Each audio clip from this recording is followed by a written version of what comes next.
अगर भारतीय सेना पर कोई हमला होता है, जैसे कि 2019 में पुलवामा में हुआ था, तो आपका संदेह किस पर जाएगा? या तो पाकिस्तान ने किया होगा, या कश्मीरी आतंकियों ने किया होगा, या फिर चाइना ने करवाया होगा। लेकिन आजकल उर्दू फिल्म इंडस्ट्री में जब कोई इंडियन आर्मी पर हमला करता है तो वो कोई अपना ही निकलता है। इस ईद पर रिलीज हुई अक्षय कुमार और टाइगर श्रॉफ की फिल्म बड़े मियाँ छोटे मियाँ में इंडियन आर्मी पर हमला करने वाले का नाम है डॉक्टर कबीर, जो कि एक भारतीय साइंटिस्ट है। और इस प्रकार डायरेक्टर अली अब्बास जफर की इस फिल्म ने देश का सेक्युलरिज्म बचा लिया। जय श्री राम दोस्तों, इस चैनल पर वीडियो डालने रोक दिए थे क्योंकि बॉलीवुड को वैसे भी कोई भाव दे नहीं रहा, लेकिन इस फिल्म को देखकर लगा कि इस जहर की काट जनता तक पहुंचनी जरूरी है। तो अब से आपको रेगुलर वीडियोस इस चैनल पर देखने को मिलेंगी। बात करें बड़े मियाँ छोटे मियाँ की, तो इस फिल्म में कुछ भी हो रहा है। कुछ भी मतलब कुछ भी। गुंडों को चोट लग रही है, वो साथ के साथ ठीक हो जा रहे हैं। भारत के डिफेंस सिस्टम के कोड्स इनक्रिप्टेड करके, पासवर्ड प्रोटेक्ट करके एक बहुत ही सुरक्षित जगह पर रख दिए हैं। जानते हैं कहाँ? सोनाक्षी सिन्हा के दिमाग में। जी हाँ, दिमाग में। अगर ये सुनकर आपका दिमाग घूमने लगा है तो रुकिए, अभी तो और चलेगा। वो जो गुंडे हैं जो मास्क लगाने के कारण पहचाने नहीं जा रहे, वो असल में अक्षय कुमार और टाइगर श्रॉफ है। लेकिन ये दोनों तो हीरो थे ना। अरे वो असल में अक्षय कुमार और टाइगर श्रॉफ नहीं है, वो है इन दोनों के क्लोन्स। अगर ये सुनकर आपका सर दर्द होने लगा है तो ये सोचिए जिसने ये फिल्म देखी उसका क्या हुआ होगा। तो जी, फिल्म की कहानी जानने से पहले आपको ये जानना जरूरी है कि इस फिल्म के डायरेक्टर हैं अली अब्बास जफर, और इन्होंने फिल्म रिलीज करी है ईद के मौके पर। तो आइए पहला पंचनामा हम नाम का ही करते हैं। फिल्म के हीरोज हैं अक्षय कुमार और टाइगर श्रॉफ। फिल्म में अक्षय का नाम है फ्रेडी और टाइगर का नाम है रॉकी। दोनों ही सेक्युलर नाम है। उनके बॉस का नाम है कर्नल आजाद। अब ये नाम सांप्रदायिक भी हो सकता है यदि आप पंडित चंद्रशेखर आजाद को याद करें तो, और सेक्युलर भी हो सकता है अगर भारत के प्रथम शिक्षा मंत्री मौलाना अबुल कलाम आजाद को याद करें।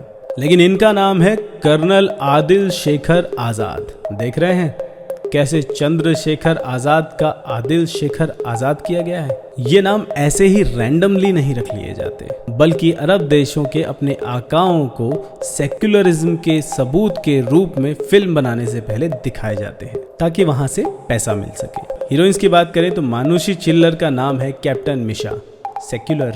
दूसरी हीरोइन अलाया, जिसका नाम है परमिंदर, उसका पैम कर दिया गया है। और हाँ, अपना विलन है डॉक्टर कबीर, जो एक साइंटिस्ट था जो भारत सरकार के लिए इंडियन आर्मी के लिए काम करता था। उसने ही इंसानों के क्लोन बनाने की टेक्नोलॉजी बनाई थी, जिससे वो दुश्मन देशों को बर्बाद करने की योजना बना रहा था।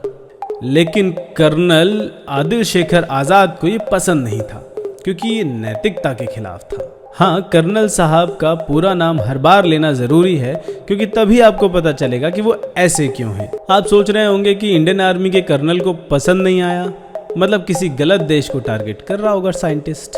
लेकिन वो टारगेट कर रहा था पाकिस्तान और चीन को। तो कर्नल साहब को पसंद क्यों नहीं आया? क्योंकि उनका कहना था कि भारत कभी भी पहले किसी देश पर हमला नहीं करता, इसलिए ये सैद्धांतिक रूप से गलत होगा।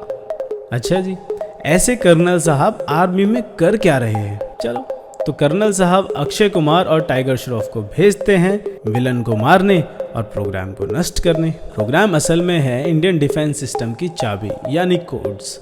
उसका नाम क्या है? कर्ण कवच। अब आप सोच रहे होंगे कि ये नाम भी ऐसे ही रख दिया होगा। आखिर कर्ण महाभारत का एक बड़ा योद्धा था और उसका कवच ऐसा था जिसे कोई भेद नहीं सकता था।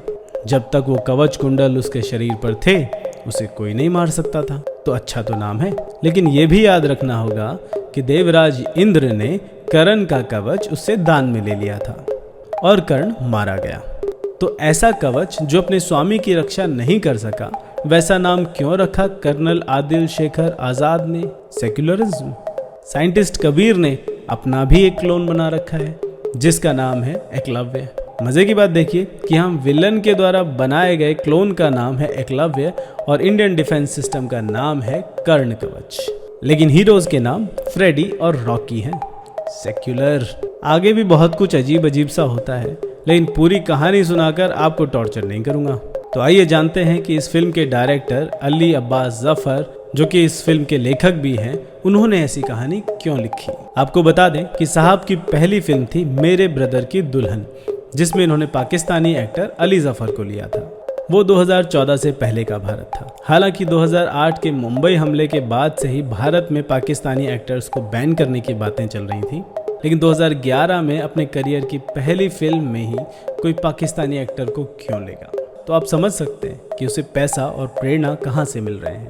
वैसे एक तथ्य ये भी है कि इनकी पत्नी अलीशिया जफर ईरान मूल की हैं, इसलिए उनकी फिल्मों में अरब देशों के प्रति कुछ अधिक ही प्रेम प्रदर्शित होता है। फिर इन्होंने बनाई सलमान चाचा की टाइगर जिंदा है। इसमें पाकिस्तानी ISI एजेंट कटरीना कैफ भारतीय एजेंट से शादी कर लेती है और उसकी सहायता करती है।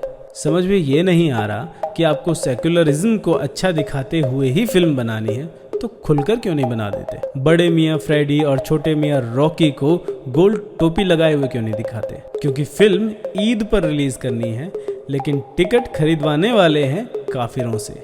लेकिन काफिरों ने भी इस फिल्म के टिकट्स नहीं खरीदे और फिल्म फ्लॉप हो गई। लगता है कराची वुड का करण कवच टूट गया है।